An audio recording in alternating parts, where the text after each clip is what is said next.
Please welcome firstly into the red corner, Jack Dalby.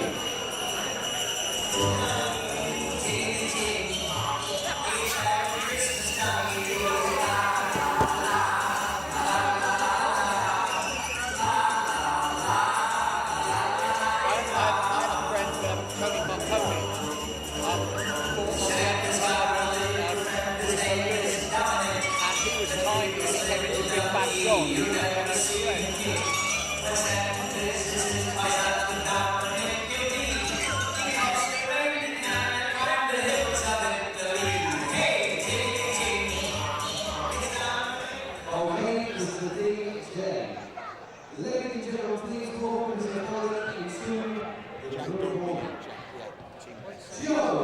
Keating.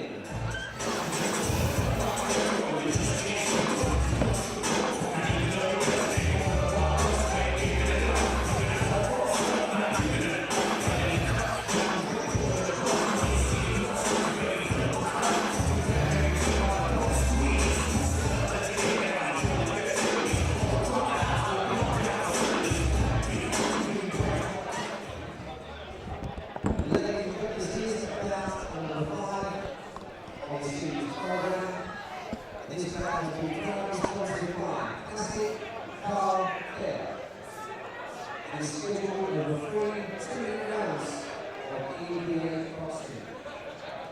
Please welcome firstly Boxing out of the red corner, representing Team Bessie, Jack Dalby. Is the opponent across the ring, Boxing out of the blue corner, representing the Legends Boxing Academy, Keating. 3-2 rounds. Referee Mr. Edwards. So we stay with 3 rounds for about 5 this evening. Jack Dalby, Team Bessie in the red corner, Joe Keating from the Legends Boxing Gym in the blue. The multicoloured shorts belonging to Dalby from Team Bessie. And we've had a great night so far already. Richie, it's only about 5, but hugely entertaining. It's been fantastic so far. This red corner, he walked out with some confidence. At a guess, I'm going to, just at a long shot, I'm going to assume he's done amateur boxing. Just by the way I felt he came out. Yes, nice upper body movement, pushing forward, but suddenly Keating responds and looks to shoot to the body as well. And as we had with bout 4, fast start from both men. But what I like about the start, although it's fast, it's very technical as well. These legends don't produce idiots. These guys train them hard. I know Will in his corner trains the boys hard. They've got a lot of other good coaches coming out there, training the boys really hard and really well. They've got some good fighters coming out there. If you've got a legends boy in the other corner, you know you've got a tough night. Well, what I liked about Joe Keating there was he tucked up as Jack Dalby put on a nice offence and then waited his moment and then pushed him back. But both men, good defensively and then picking their moments to come forward. Again, tight guard from Dalby, but seeing that, Keating switches immediately to the body. To me at this stage, Joe looks like the puncher of the two, only ever so slightly, but I do think Jack may come on himself a bit later on in the fight. Perhaps he's opened up a bit too much too soon. He's already slowed down, so he seems like a smart boxer with nice tight defence in the red corner.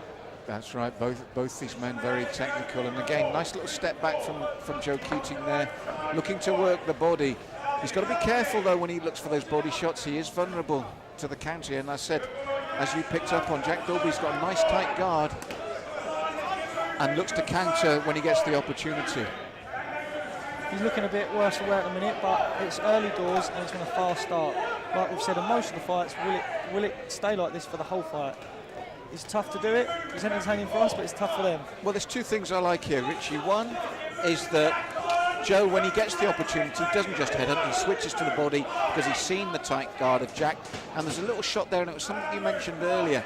As the big booming right came in from Joe, Jack just ducked his head down, so he took it on the strong top of the head rather the forehead or the face. He just dropped that head at the last second. We've got 2 men who know their way around a ring here. Sometimes you can do that tactically to take a bad hand into the fight.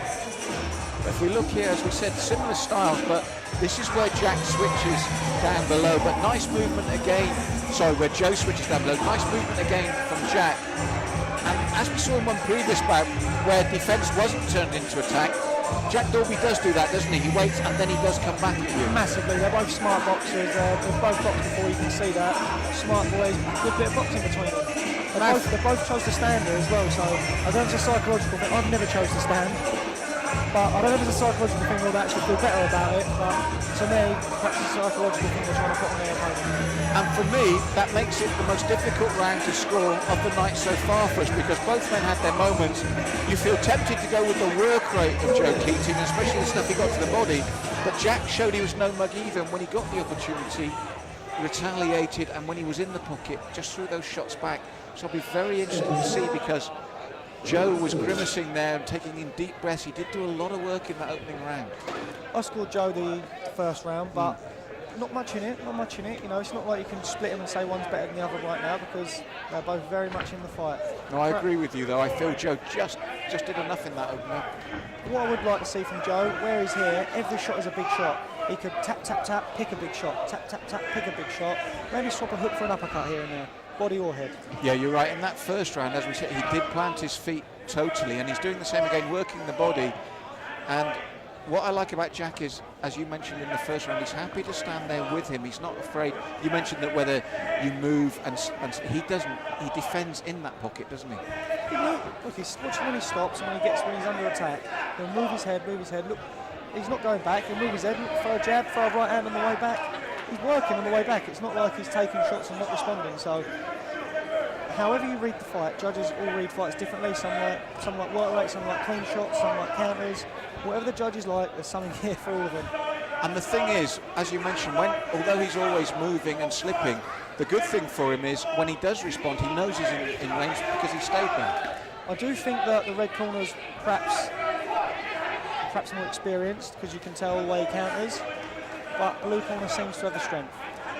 I'm glad you said that, because the one thing I feel for Jack here is he's almost like has to give ground. When we see it, there's the power you talked about from Joe, and I think that's the subtle difference between the two, making it a hard night for Jack in the red. But I do like the way he moves, I like the way he tucks up, but those body shots, I think, just beginning to tell on him.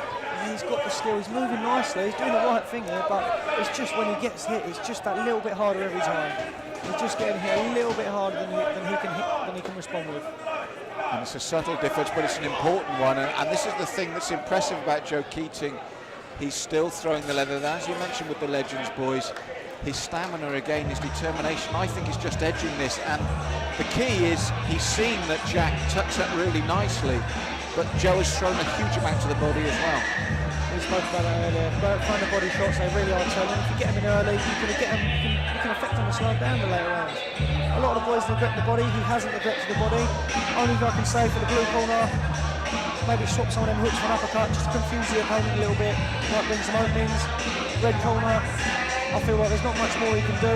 It's just that he needs a little bit more power in there. And obviously, Richie, you're in there at a professional level, but how disheartening is it when you've got all the talents, all the skills, but the man in front of you is banging like that? Yeah, for sure, mate. For sure. You see people all the time. I mean, I'm normally a pressure fighter myself, so it's different. I'm normally the one on the receiving end of the skill, someone trying to dance around me, but it's the same thing. If you can't catch someone, it's frustrating. Half the game is composure. Sometimes fights just like this, and the last one we see, it's never about who's a better boxer, it's about who's the most composed and can keep their mind calm. Because this is what I like about Joe. We've said we've seen the skills of Jack, but despite being the pressure fighter, Joe's kept calm as well, hasn't he? And he's kept the pressure on and done it in the right way, which makes it doubly difficult for Jack. Yeah, it's hard for any fighter. When you have a busy fight like this, sometimes you can forget yourself and just any fighter can be accused of it. You get drawn into a fight and you just tee off. Even if your strength is the boxing, you get drawn into it because you've been caught with one, you want to get one back, and you get caught with another, you want to get one back. And you don't want to end the exchange when you know you're one shot down. Because, I mean, when Jack Dalby watches this back, he's been in this back the whole time. We can tell he's a talented boxer. But I feel if it carries on this way, he's going to lose 30-27. And it's nothing against him, it's just the way this match is. I think it's just the strength that's done it. They're both boxing to their strengths. He's boxing on the back foot, moving around, using what he's got, and he's putting the pressure on, using his strength, and he's working for him more than it is for him. It won't always work, sometimes you get the skillful fighter where the stronger fighter just can't catch him. Just seems to be in the Blues' favour this time. That's right, Joe's done a really good job of combining that strength and power with discipline and variety. And again, just like bout 4, I've loved this one for a totally different reason. 2 bouts in a row where skillful, good boxers, but power and everything else as well. Superb bouts. He's countering, he's excellent. He's on the move, mid-battle, slip of the shot, countering with 2. I mean, I don't know how old he is, but he looks younger than me anyway. Maybe in a couple of years he'll get stronger. His man strength makes a big difference, and with the skill he's got, with a bit more strength, he'll be a force. I think that's a good call, Richie, because it's been a very good bout as it is, but Joe Keating has managed to use his particular skills to his advantage. He's kept the pressure on, he's kept Jack constantly having to work, and as you said, the one difference between them is when the shots have continued to lay down, you've seen them just take the more toll on Jack than they have Joe. Yeah, lovely bout though. Very good bout though, very good bout. Both men have earned to be proud of themselves tonight. And as you said here, in this 3rd round, Jack did rally, didn't he, and looked to counter and looked to throw his own shots. It's just that over the previous 2 rounds, the work that Joe had done to the body and the way he kept this pressure up, and there's the difference, isn't it? You saw there, when Jack was putting the pressure on Joe, he didn't move in. The moment Joe does the reverse, Jack has to give ground. He doesn't give ground, he'll stand and fight. He will stand and fight, but it's an unwise move to do that because there's just missing the strength a little bit. So yeah, he has no choice but to retreat there. Unfortunately, it might have cost him the fight, but it was the right thing to do. Just maybe a few more counters might have nicked it on points, nicked some more points for him. Ladies and gentlemen, after 3 rounds of EBA Boxing, we do have a unanimous decision. And that decision goes in favor of the blue corner, Joe Keating. Yes, a very entertaining bout. Not too much in it. I mean, he might have won every round, but it doesn't tell the story of the fight. To say it would be 30-27 doesn't do a true representation of the fight. Richie, I've